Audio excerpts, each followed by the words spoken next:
Welcome to Imagini's World, where we hear from forward thinkers, activists, and sci-fi visionaries. Today I'm with Rita McGrath, one of the world's top experts on innovation and growth. She's the author of Seeing Around Corners, How to Spot Inflection Points in Business Before They Happen. Well, hello, Rita. It's such a pleasure to see you after all this time. It's delightful to be here. Thank you. I know that the last time and the only time we've met face to face was at a Drucker Forum, but I still remember you very clearly from that. You're one of the top experts in the world on innovation and growth. And that sort of underlies a lot of things that you talk about. And I read one of your books. I know you wrote it several years ago, but it's an incredible book. The title just grabbed me. Seeing Around Corners. How to Spot Inflection Points in Business Before They Happen. And the Seeing Around Corners is such a smart title. I mean, that's what we all want to do in business and in our personal lives. And so I think you're really well positioned to talk about the future with me. Well, thank you very much. What made you write Seeing Around Corners? How did you get into it? Well, I was always fascinated by this concept of strategic inflection points, which, Andy Grove started writing about that in the 1990s, back in the days of Intel's transition from memory chips to microprocessors. And he said it's a 10x shift in what's possible about your business. And I thought, well, what do I do with that? If it's an inflection point and comes out of nowhere and bonks you on the side of the head and you didn't see it coming, what do you do with that as a strategist? And then what I started to dig into was the idea that these things actually happen gradually, and then suddenly, as the old Hemingway book, says, the sun also rises. And one character asks another, well, how did you go bankrupt? And the answer was, well, two ways, gradually and then suddenly.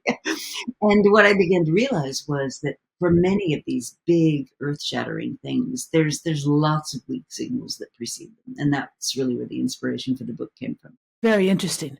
I know it's gotten a lot of reviews and comments. I'm going to link to the Aidan McCullen's conversations with you. I've listened to several of them. He's a great interviewer. So I'll give my readers and my viewers plenty of opportunities to dig into what you're doing. I wanted to start with a question I ask everybody. If I were to say to someone, I met this incredible woman the other day. She's how would you want me to finish the sentence? Warm human, thought leader, bit of a futurist, and somebody who thinks about strategy. About the future in general, if we start with some future questions, if we talk about the future in terms of, say, 20 years from now, it's not, tomorrow, but it's not that far away. Are you pessimistic or optimistic?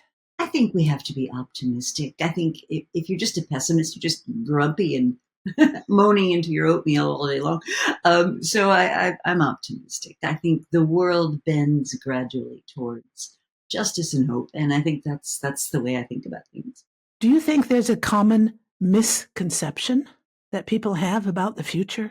Well, I think what most people do is they do linear projections of the future. So we start from where we are, and then we have a path that we lead, and that takes us to somewhere. And that worked really well back in the day, when we were hunters and gatherers, and the biggest mission you had to accomplish was escaping from a saber-toothed tiger. Works really well in those situations.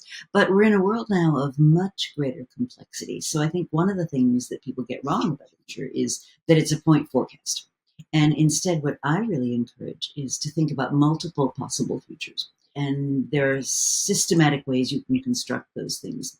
And one of my favorite books of all time, it's an old book now, but one of my favorites is called The Living Company, from a Royal Dutch shell called Aridechus. And what he talks about is memories of the future. And his point is that human brains do this all the time. So every minute of our lives, our brains are always thinking, oh, where am I going to have lunch? Will it be the salad place or the burger place? Where am I going to get the train after I go to work? And we're not doing this consciously. It's all subconscious. So right now you're thinking about, who am I meeting for dinner? What's happening after this podcast is over? Who's going to record this? And the reason our brains do this is because we're trying to train ourselves to what we should be paying attention to, in our daily lives. So if I'm on a flight to Paris tomorrow and there's a strike at the airport, I will be paying attention to that.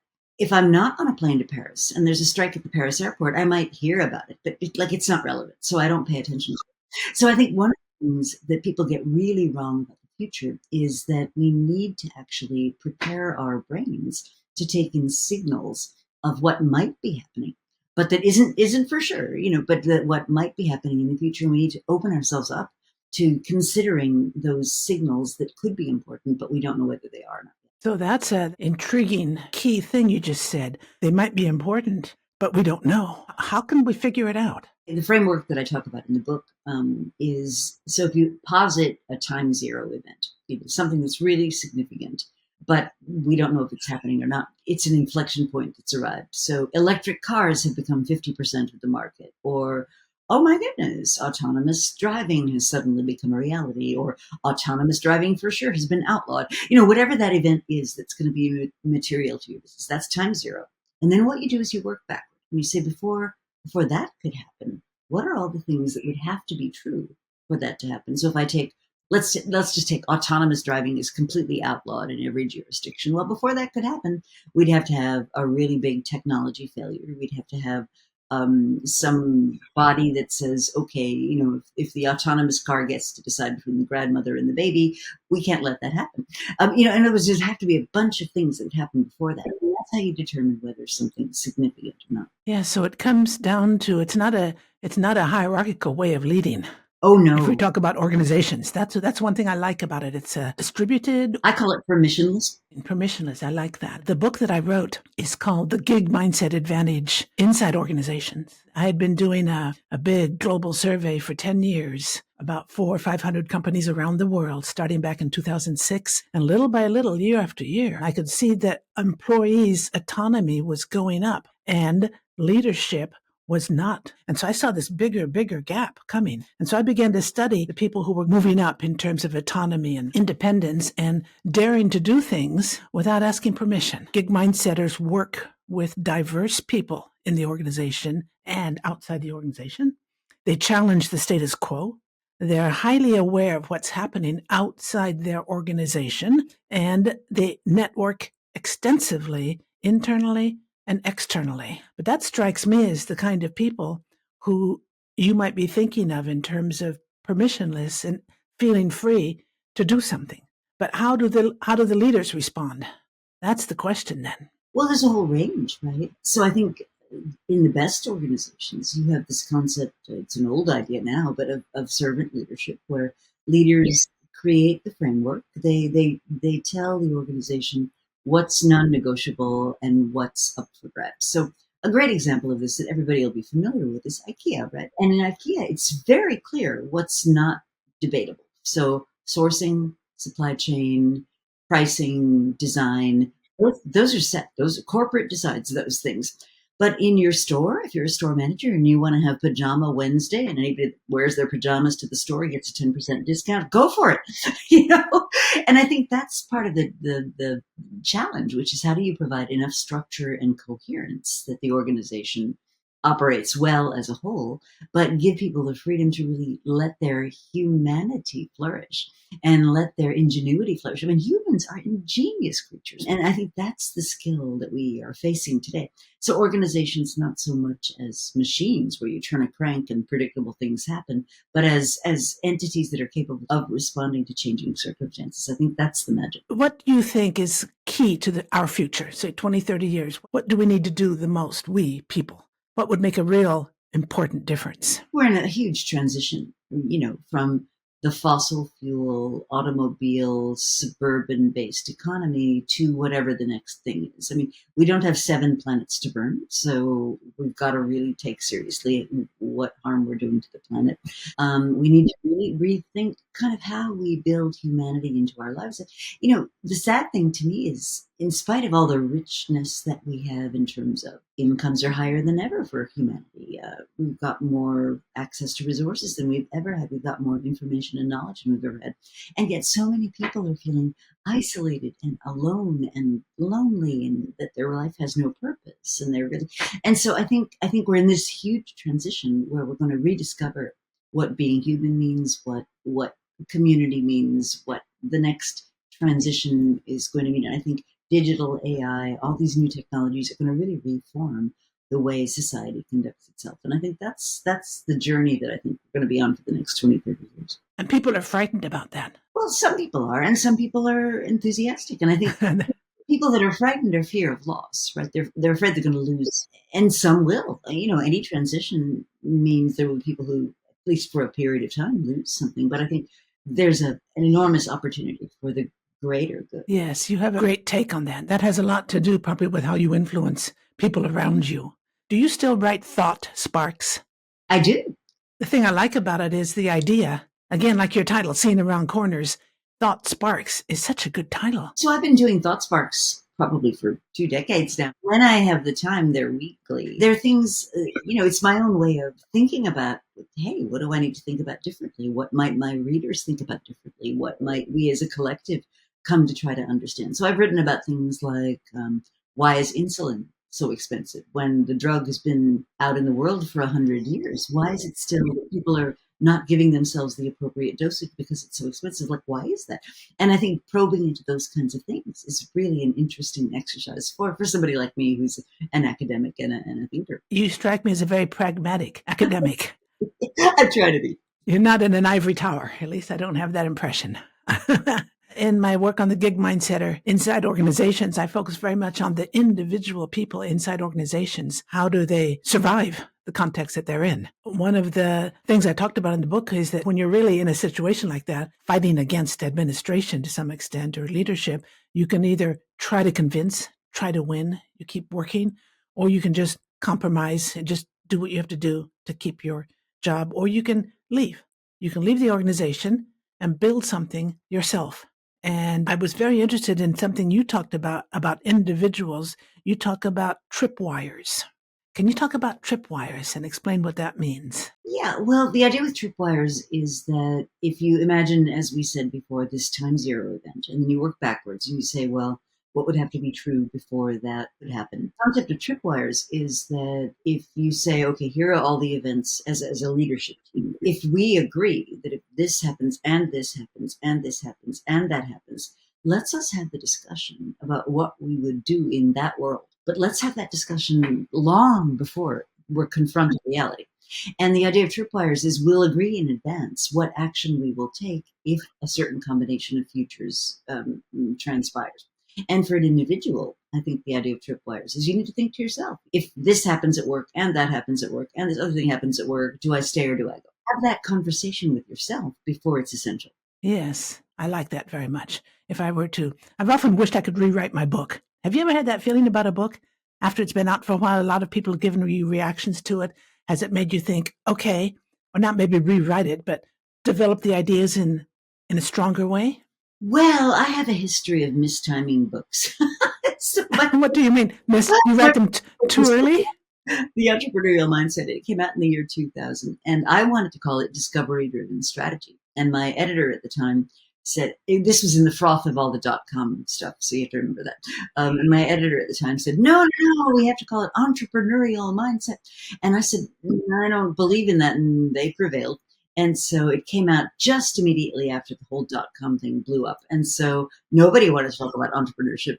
And in the bookstores, because it had entrepreneurship in the title, all the store managers put it in the small business section. Never reached the intended audience. So I wouldn't rewrite the book, but I would definitely rewrite the title.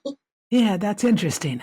You have an interesting idea when you ask people to write an article about yourself from the future. That's powerful. Can you talk about that a little bit? Sure. So the idea is most of us kind of go through our careers thinking about, what do I need to do today? What's the next step? What's the path to advancement? How do I grow? Blah, blah, blah, blah. We don't really ever take the time to sit back and think about, okay, I've got one precious life. If I were to think about an article, a business article that would be written by someone admiringly about me 10 years from now, let's say, what would they say? What would they say about the choices I made, what I did, who I influenced? What would they say about my family? Right? What would they say about the people in my personal life? How that was really an example for others. What I often do with clients is I'll ask them to really think that through. And it's often a huge breakthrough for them because, they're so focused on what's the next step, what's the next step, what's the next step. They don't kind of pick up that piece in the future and work backward to, what would that imply? Yeah, and I think you give people, by doing that, an opportunity to think about themselves from a very positive way in the future, rather than being afraid of the future. Have you done this exercise a lot with people, and have you had any particular striking outcomes? Oh, I've had people that have said, I've thought about it and I've made the money I need to make. What I want to do is dedicate myself to a cause or a purpose. And they've left their corporate lives and gone into not-for-profit work. I mean, that's certainly been a pattern that's happened a couple of times.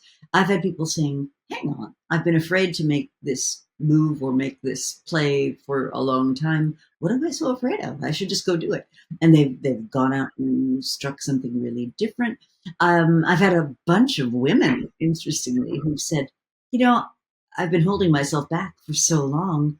Why am I doing that? Now's my time. And really reaching out to take control of what they need to take control of. So it can have really positive effects. And this connects to this whole inflection point thing, which is for a lot of people, if they have a setback, you lose a job, you have a relationship problem, something bad happens.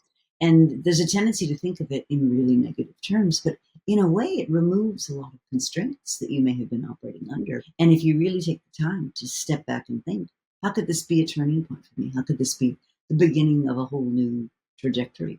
And I think that's where people often don't take advantage of the benefit of having some kind of major change. Is there any particular thing that you think the next generation will be better at than we are? Oh, absolutely. I think the attention young men are giving to their children is absolutely remarkable. I'll be personal. I have a son and his wife, and the two of them are both full time, full on careers, really heavy duty jobs. But the two of them are true partners in raising their daughter. And that's new. I mean, that did not, I mean, and my husband's lovely. And he, to the best of his ability, was supportive of our kids and everything, but didn't have the time, didn't have the resources, didn't have the societal permission to be as fully involved as he would have liked to be. And I think this next generation of young men are actually going to be able to be true partners in the raising of their children. I think that's fantastic. That's very interesting. I saw a thing recently about young men being depressed and lonely. Does that ring a bell with you? A lot of our institutions are not doing what, in my opinion, they should. Right? So our educational institutions have left them behind. We've got this whole gap in young people without a college education being able to find jobs where they could use their skills to support a family. A lot of those institutions have really eroded, and that's something I've written about extensively. And I think it's a problem, but I think that's a problem we will hopefully begin to address. I think first it has to be recognized as a problem. Is it a question, do you think, of government actions or private initiatives? How can that come about if you're talking about education? In many ways, public education is not doing its job. It's leaving a lot of these young men out. But we also, in America in particular, it's really different than Europe. So, for example, in Germany, you can take an apprenticeship track, and that's considered a perfectly legitimate route to a very important and potentially influential job. Here in the States, we're still very hung up on 4-year college degrees, and so I think there's a whole very complex set of circumstances around what jobs are in America. We have something like 45 million terrible jobs in this country. I mean, jobs where you can't make enough to support a family. You're working 2 jobs. You're trying to juggle multiple unpredictable hours. It's a real, to me, kind of a meltdown. And I would trace it to the Reagan administration, where we started to really financialize the economy, and we stopped being an economy where hopefully everybody could have an opportunity to being an economy of kind of haves and have-nots. My hope is that we eventually will correct on that. And somebody I look to for inspiration in this is Zainab Tawny. She's a professor at MIT, and she wrote 2 wonderful books. One is called The Good Job Strategy, and the second one is called The Case for Good Jobs. And her argument is we have to stop thinking about people. And I think the young man problem falls into this category. We have to stop thinking about people as just units of cost. Many, many, many young men who just feel left behind, left out, their skills aren't valued, and they're just depressed. I think you've actually already answered my next question, which is what challenge do you think humanity will solve in the next decade? I don't know if that change in education and attitude can be solved in a decade. Well, we're in a situation with the introduction of AI, with increasingly digitalized ways of living, that a lot of the existing frameworks for how to live a good life are going to be up for grabs, frankly. Let's just say we democratize expertise, right? So the diagnosis that a skilled doctor used to be required to do. And a doctor in the United States is $1 million proposition. I mean, that's a hugely expensive investment. But let's say that you got AI that's smart enough to do a lot of what a trained doctor does. So the diagnosis, the whatever, then what you can do is you can create systems that involve a lot more humans in human to human care and interaction. And if we can start to build those things, and there are examples, so Southern New Hampshire University, One Medical, institutions like that, that are actually using the tools, the digital tools, to do what the digital tools can do, and then providing a place for humans to have a human to human impact and make a decent living and live a good life and feel that you've had a meaningful day at work. I think if we could solve that over the next 10 years. Yeah, the way you describe it, it really sounds fantastic. It's a really admirable goal for all of us to have. Rita, I'm going to ask you a question now that I don't know if you will answer me or not, because you're such a modest person, but I'd like to know, what do you feel the most proud of in your work? Something that you've My work, accomplished that you feel, yeah, in your work, yeah. work or personal? Yeah, I Oh, wouldn't ask you personally unless you want well, to. personal, I'll go there. My two children, being a working woman, is even today, it's still this tension, right? If you're a working woman, you're leaving your children behind. If you stay at home, you're neglecting your skills and talents. And there's like no winning. It's all guilt. And to be the proud mother of two wonderful grown-ups is an amazing, amazing personally. At work, I would say the thing I'm most proud of is really being the one of the founders of a whole movement around how do we make uncertainty and innovation a more predictable, more relatable process. We're saying, hey, innovation isn't this mysterious. Steve Jobs arrives on a clamshell in a black T-shirt. It's actually something you can learn. It's something repeatable, and so too with entrepreneurship. So I think there's a whole line of work, and it goes together with the renewal of companies. So I'm working on a new book on this permissionless organization idea, and it begins with this fundamental puzzle, which is if you take the average company, large company, Fortune 500, Global 2000, that kind of company, they tap out at about 40 to 50 years before they get split up, acquired, or they go out of business. And I think that's fascinating because why is that? It's not that they have stupid people. They have smart managers. They've got the best talent money can buy.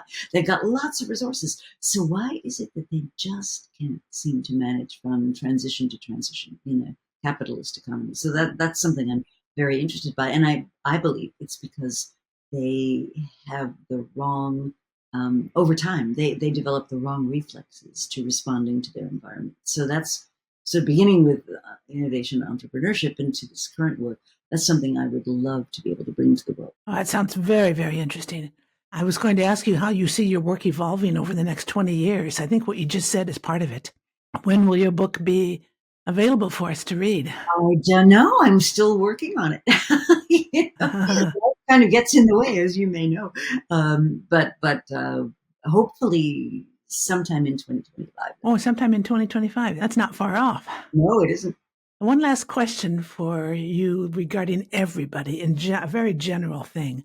What should we all be thinking about? I think we need to get away from the rabbit holes and the sort of stimulus response world and really think about what would give you joy, what would give you meaning, how could you make an impact on other people, and take, maybe 10 minutes out of your day and just reflect on, is what I'm doing right now contributing to any of that? Be much more mindful about our agendas. And I talk about this a lot with leaders. I'll get leaders who come to me and say, oh, company doesn't do innovation well and blah blah blah blah blah. And then I'll say, well, send me the list of things that you talked about at your last significant meeting where important people got together to talk about important stuff, and tell me what's on the list. And then I'll go through the list, and I'll, if it's a paper list, I'll actually highlight, what they're spending time on.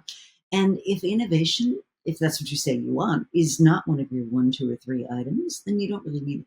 And I think what each of us should have is that kind of agenda. Like, what's on the top of our 1, 2, or 3 list? Well, that's it for my questions, Rita. Have you got any comment or thoughts that you'd like to share before we close? Oh, well, I think people need to understand that human evolution it's bumpy, right? And many times it's a struggle. And I think what we are in the midst of is a major transition. And as an Argentinian economist, Carlotta Ross, would say, we're kind of going from this world of It's fossil fuels, it's suburbs, it's cars, it's kind of the post World War II world to something different. And that's hard, right? Because the old rules are being rewritten. And so I think what people need to try to get their heads around is just because it's different doesn't mean it's bad and doesn't mean it's scary. There are lots of opportunities to be had. So I'd like people to be thinking about, if we left that older world behind, what kind of new world would you like to create? Well, that's exactly the theme, the reason I created Imaginize World. And so your final thought is inspiring, I think. I'd like to thank you very much, Rita, for your time. Lovely to be here. We'll stay in touch, I hope, and have a chance to talk again, maybe when your next book comes out. Would be great. Okay.